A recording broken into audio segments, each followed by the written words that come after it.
नाज़रीन ॿी breaking news अवां सां शेयर कंदालूं। हैदराबाद भरिसां तेज़ रफ़्तार ट्रक ऐं मोटरसाइकिल में टक्कर थी पियो आहे, जंहिं जे नतीजे में 2 ॼणा अजुल जो शिकार थी विया आहिनि। नेशनल हाईवे ते पेश आयल अफ़सोसनाक हादसे में फ़ौत थींदड़ 2 ॼणनि जा लाश इस्पताल मुंतक़िल कया विया, जिते संदन सुञाणप ख़ैर मोहम्मद ख़ासकेली ऐं मुमताज़ हाजानू तौर थी आहे।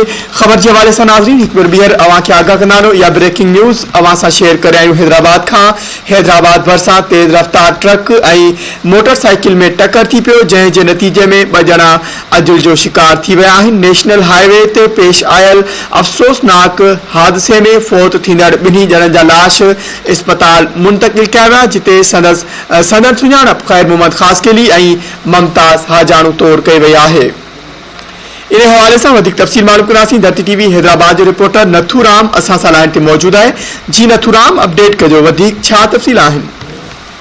बिल्कुल मंजर, हैदराबाद के बुढ़ानी थाने की हद में क़ौमी शाहरा ते ट्रक और मोटरसाइकिल विच में हादसो पेश आयो है। राब्तो करण ते पुलिस पारां ॿुधायो पियो वञे त हादसे के नतीजे में 2 ॼणा थॾे ते ही फ़ौत थी विया आहिनि।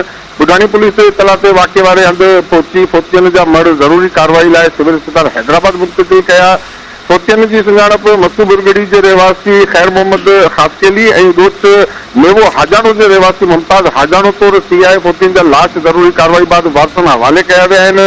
ॿिए पासे पुलिस मूजिब ट्रक के पुलिस तहवील में वठी छॾियो आहे ऐं जॾहिं त ड्राइवर जेको आहे वाक़े वारे हंधि तां फरार थियण में कामयाब थी वियो आहे। जी ड्राइवर फरार थियण में कामयाब थी वियो आहे। नथूराम, अपडेट करण लाइ अव्हां जी वॾी महिरबानी।